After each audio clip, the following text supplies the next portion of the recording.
11번째 진을 친 곳이 시내 광야예요. 르비딤을 떠나서 시내 광야에 진을 쳤다 그랬어요. 사도행전 7장 38절에 보면 지금 우리가 살아가는 세상을 어디에 빗대냐면 광야 교회다 그랬어요. 그러니 광야에서 이스라엘 백성들이 진을 친 곳이 42번입니다. 그러면 지금을 살아가는 우리는 그 진을 치는 것이 교회에서 신앙생활하는 것이구나. 신앙생활하는데 이런 의식을 가져야겠구나. 그렇게 여러분들이 접근하시면 됩니다. 어제는 르비딤을 얘기를 했어요. 르비딤에서는 분명히 먹을 물이 있어야 되는데 어떤 이유에서인지 물이 말랐어요. 그러니 사람은 자기가 불편해지면 원망과 짜증을 내는 것이 일반적이에요.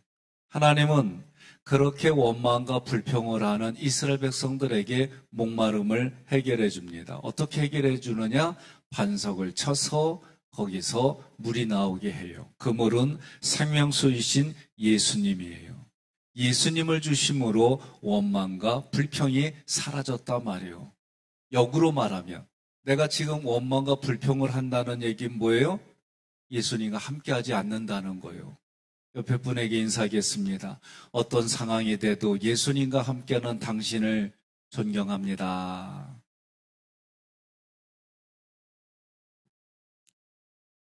이거 하라면은 나만 보는 분들 계셔. 아말렉과의 전쟁에서도 승리하게 해줬어요. 생수가 터진 날 아말렉하고 싸워요. 그런데 아말렉하고 싸울 때 어떻게 해요? 아론과 훌이 모세가 지치지 않도록 두 손을 들어주고 그리고 여호수아는 현장에서 싸우고 이게 드림팀이에요. 담임 목사의 양손을 우리 장로님들이 속장님들이 들어주고 또 우리 성도들이 현장에서 영적 전쟁을 치르고 옆에 분을 합시다. 아멘 할 때 아멘 하지 않으면 힘듭니다. 그러세요. 영적 원리가 이래요. 그래서 이스라엘 백성들은 그렇게 승리하고 시내강에 도착하는 거예요. 그런데 시내강의 뜻은 어떤 의미가 있냐면 진흙투성이다. 그리고 또 한 가지는 가시투성이다. 이런 뜻이 있어요. 시내 광야라고 할 때 이 시내라고 하는 건 시나이라고 하는 이 단어는 진흙투성이 또는 가시투성이에요. 무슨 의미냐면 이스라엘 백성들은 진흙투성이와 가시투성이의 신앙을 가졌다 그 얘기입니다. 이걸 어떻게 해석하느냐? 진흙투성이는 흙으로 돌아갈 존재라는 거예요. 우리의 죄의 본성을 말하는 겁니다. 왜 이렇게 말하냐면은 피의 언약을 했어요. 피의 언약을 하면은 여러분 그런 드라마 보셨는지 모르지만 깡패들끼리 여기 이렇게 좀 거요. 그래갖고 피를 어떻게 술에다 이렇게 해가지고 섞어서 마시면 우리는 피로 맹세했단 말이에요. 이 얘기는 다른 말로 말하면 한쪽에서 거짓말하고 배반하면 뭐 어떻게 된다? 피를 흘리겠다 그 얘기예요. 그러니까 하나님이 지금 참 깡패들이 신앙은 좋아. 어떻게 이걸 어떻게 알고 따라하는지 말이에요. 하나님이 어린 양의 보혈로 시내산에서 계약을 맺어요. 유월절 계약, 그 다음에 홍해 계약, 시내산 계약 이 세 가지를 다 뭐라냐면 유월절을 지키게 해요. 그리고 어떻게 합니까? 피로 언약을 했다 이거예요. 그래서 하나님 앞에 배신하고 배반하면 어떻게 된다? 피를 흘리겠다. 근데 그 피를 누가 대신 흘려요? 예수님이 대신 흘려준 거예요. 그래서 유월절을 꼭 지키게 하는 거예요. 이런 영적인 의미가 있어요. 그래서 지금 이스라엘 백성들은 피의 언약을 했습니다. 그리고 하나님의 은혜를 경험했습니다. 르비딤에서 목이 말랐지만 하나님의 은혜를 베풀어 주셔서 분명히 은혜가 이런 거구나. 희망과 소망이 있어요. 그런데 또 원망과 불평을 해요. 이것이 진흙투성이다. 가시투성이는 인간의 육신을 가지고 이 땅에 오신 예수님이 가시면류관 쓰시고 십자가에 돌아가신 그 모습이 가시투성이다. 그러니까 사람에게는 자기 중심과 예수님 중심이 공존하는 거예요. 그런데 성경은 뭐라고 그래요? 하나님이 우리의 우둔한 머리를 열어주셔서 지혜를 택할 수 있도록 은혜를 베풀어 주신다는 거예요. 그러니 은혜를 베풀어 주신 이것을 거절하는 우리가 죄를 짓는다. 누구 책임? 자기 책임인 거예요. 이걸 꼭 기억하시기를 바랍니다. 출애굽기 19장 1절 함께 봉독합니다.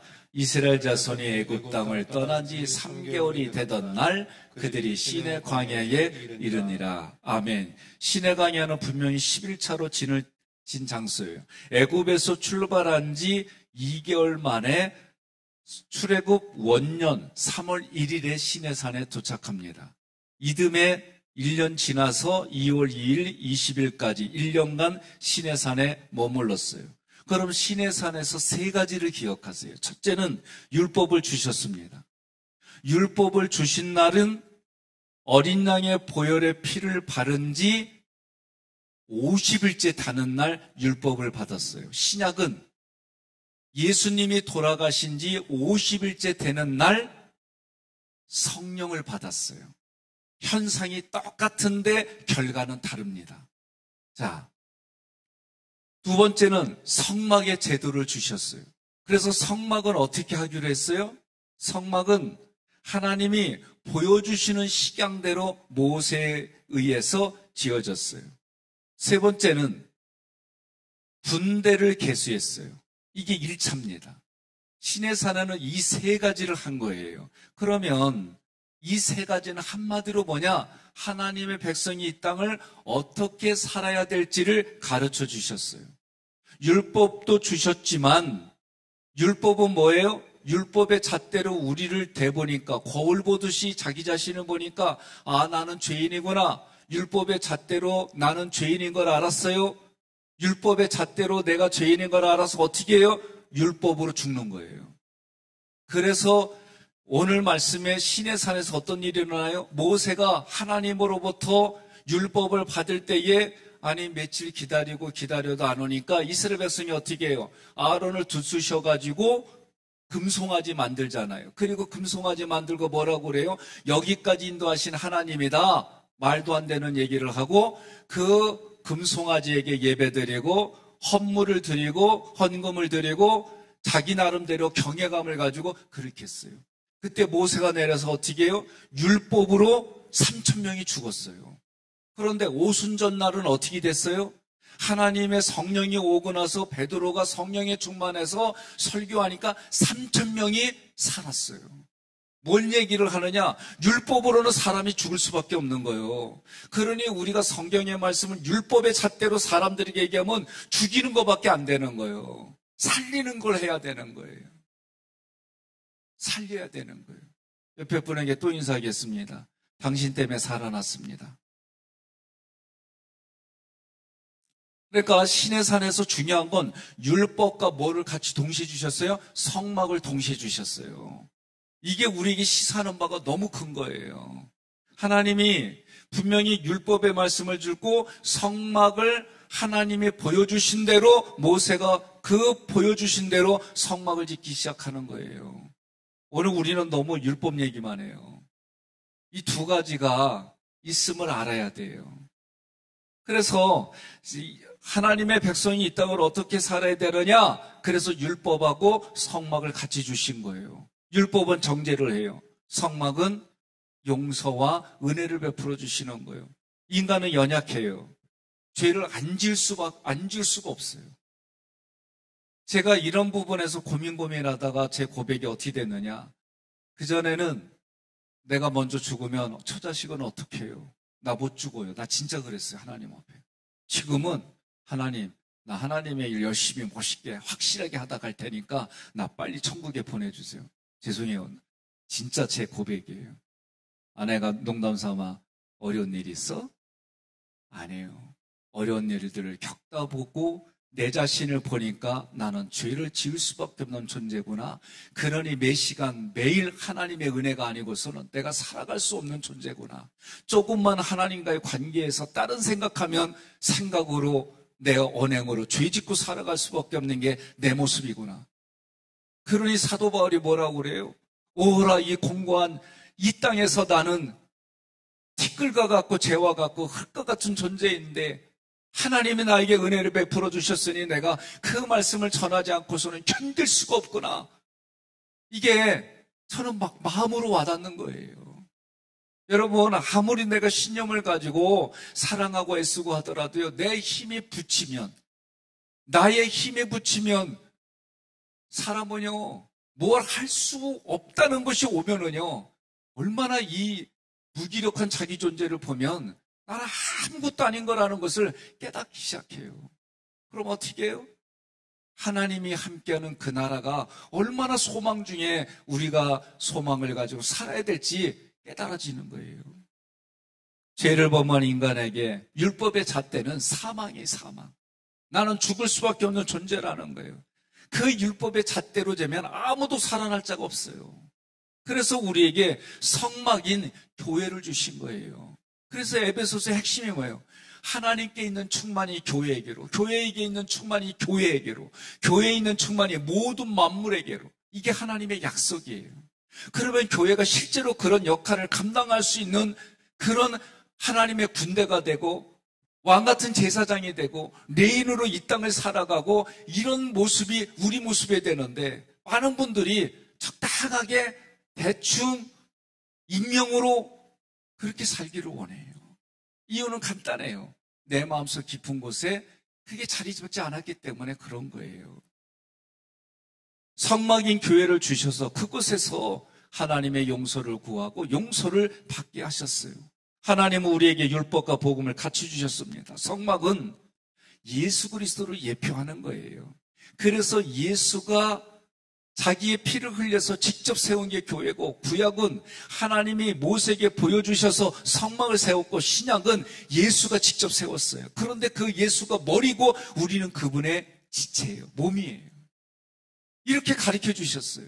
그러니 우리는 머리로부터 계속 매일 공급을 받는 연결된 상태로 살지 않으면 우리는 이 땅에 연약한 존재이기 때문에 죄 짓고 살 수밖에 없는 거예요.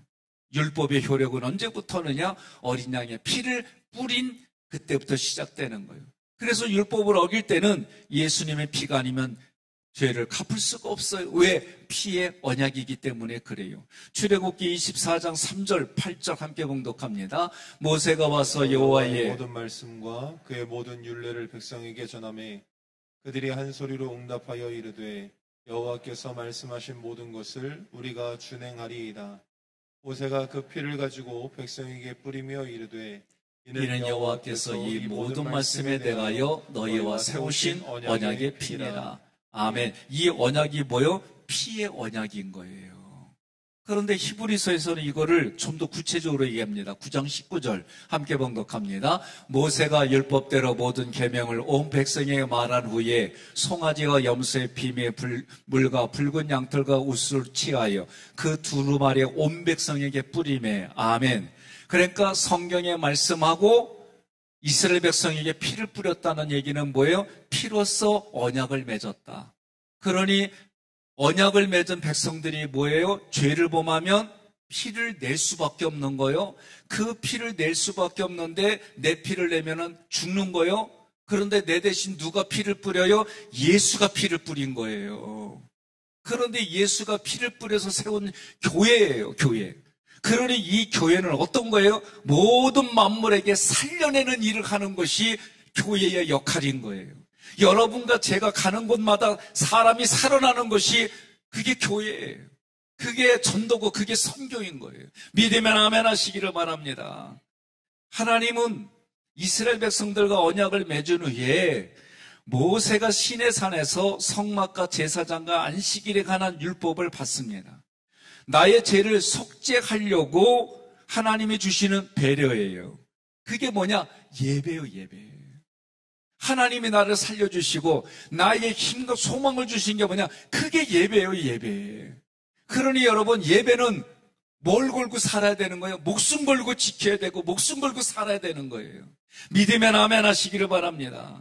지금 이 땅에 지금을 살아가는 우리에게는 이 예배를 흔들어 놓고 생명을 주시는 하나님과의 관계에 이 소중한 예배를 못 드리게 하는 일들이 이제는 점점 더 많아지는 거예요.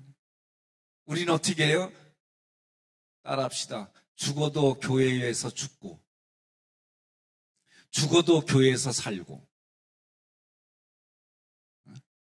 이 웃음은 여러분이 당연하다는 웃음이지요?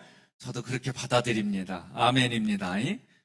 중요한 것은요, 모세가 시내산에서 하나님의 율법과 성막의 제도를 받고 있을 때 시내 광야 밑에서는 아론을 중심으로 이스라엘 백성들이 금송아지를 만들어 우상을 섬겼어요. 출애굽기 32장 4절과 8절 빨간 글씨만 있습니다. 아론이 조각칼로 새겨 송아지 형상을 만드니 이는 너희를 애굽 땅에서 인도하여 낸 너희의 신이로다 하는지라.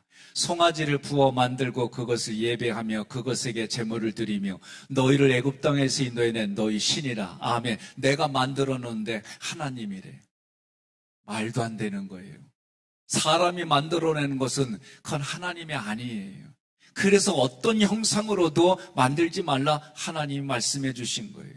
그래서 그런 사람들이 시내에 왔는데 시내의 뜻은 무슨 뜻이냐? 가시투성이다, 진흙투성이다 이런 뜻인 거예요. 그러니 시내 광야에는 죄를 짓는 인간의 모습과 그런 죄인을 용서해 주시는 하나님의 은혜가 동시에 있는 것이 역사적으로나 그 단어 자체적으로 가르쳐주고 있는 거예요.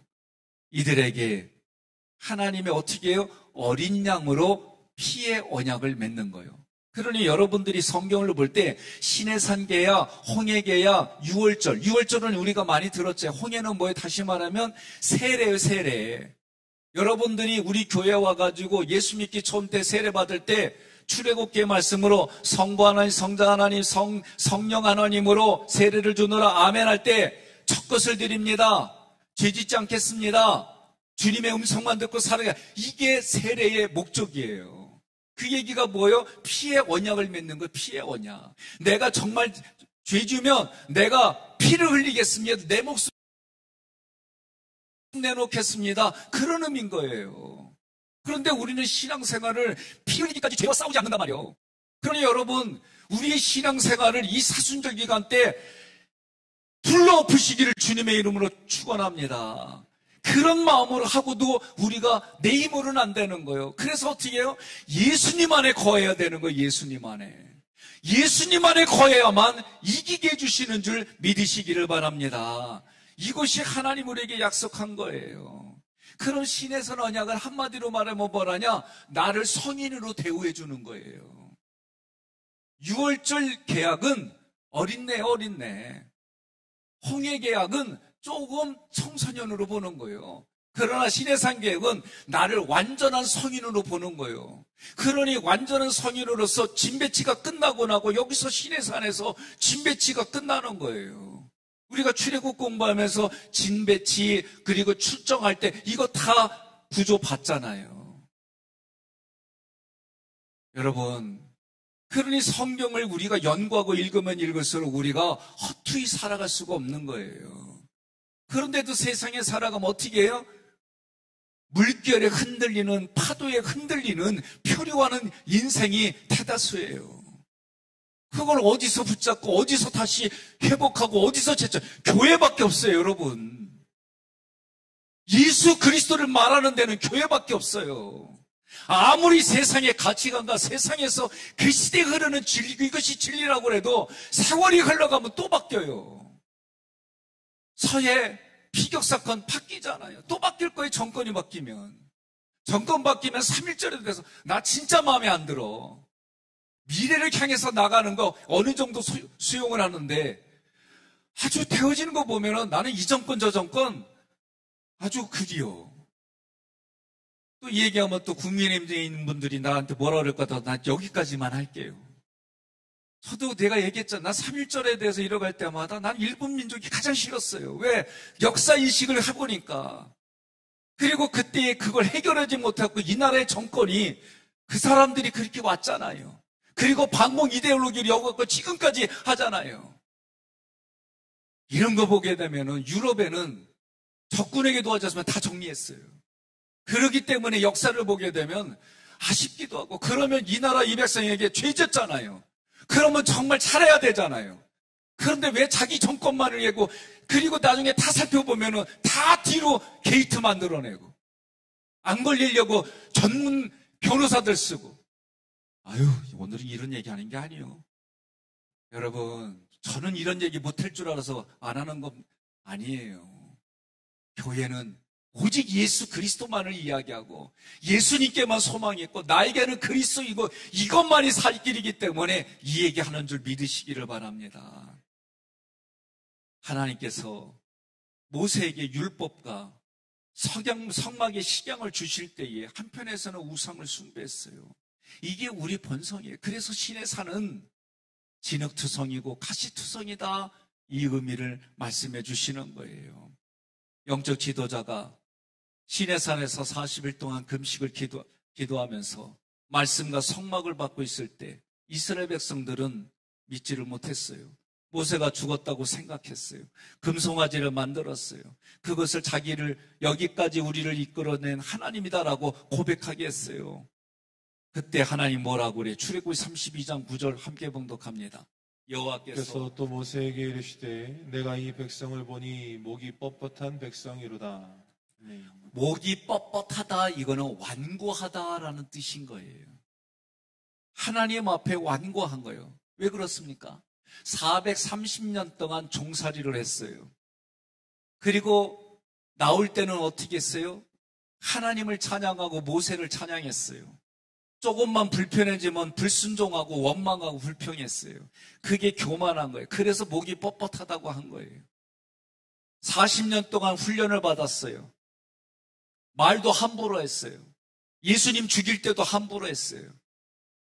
주워 담지 못할 말 다 했어요. 그러면 말한 대로 하나님이 듣고 그대로 행하신다고 그랬어요. 기억해야 됩니다.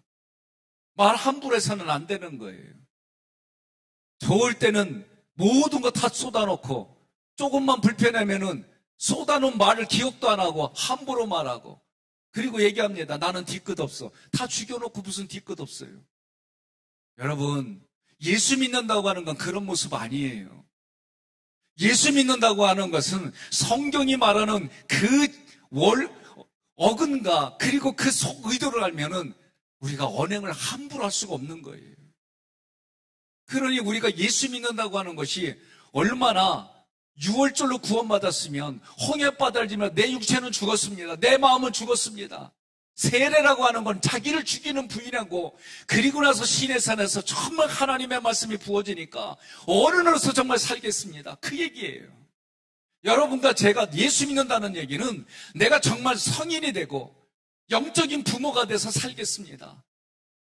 그래서 부부가 세월이 지나가면은 정말 아름다워지고, 부모와 자녀가 세월이 지나가면은 점점 그 신뢰가 존경하는 마음이 가고, 예수를 믿으면 믿을수록 살만 나는 세상입니다. 누구 때문에? 당신 때문에 그런 일들이 일어나는 거예요. 이거는 그냥 됩니까? 의도적으로 내가 희생하고 의도적으로 내가 뭔가 그 일들을 큰 그림을 그리고 하지 않는 이상은 순간순간 하나하나 때마다 그때마다 반응하지 말라고 하잖아요. 여러분, 하나님은 어떻게 했습니까? 이제 모세가 내려왔을 때에 출애굽기 32장 28절 함께 봉독합니다.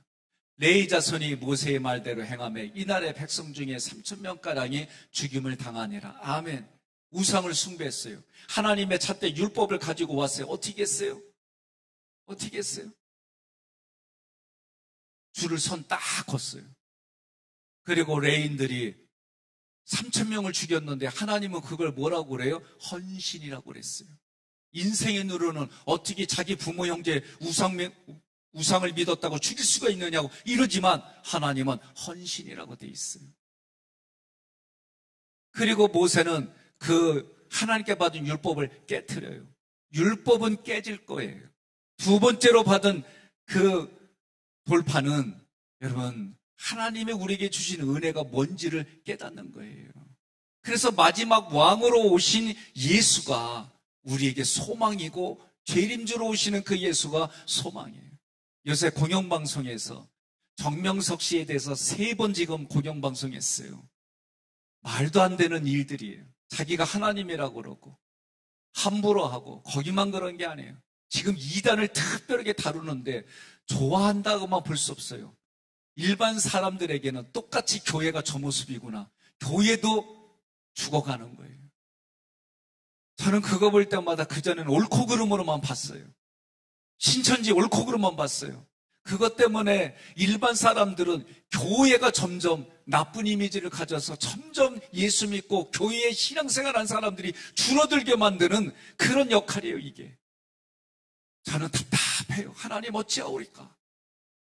내가 살아가는 삶의 그 자리에서 삶으로 보여주지 않는 이상은 앞으로는 힘이 없는 그런 신앙생활 할 수밖에 없는 현장으로 우리가 점점 가는 거예요. 공영방송에서 그렇게 할 때 우리의 대적이 망하는 게 아니에요. 잡족 때문에 이스라엘 백성이 다 하나님 앞에 행군도 못하고 잡족 때문에 하나님 앞에 처벌받고 그 잡족 때문에 이스라엘 백성이 오염됐어요.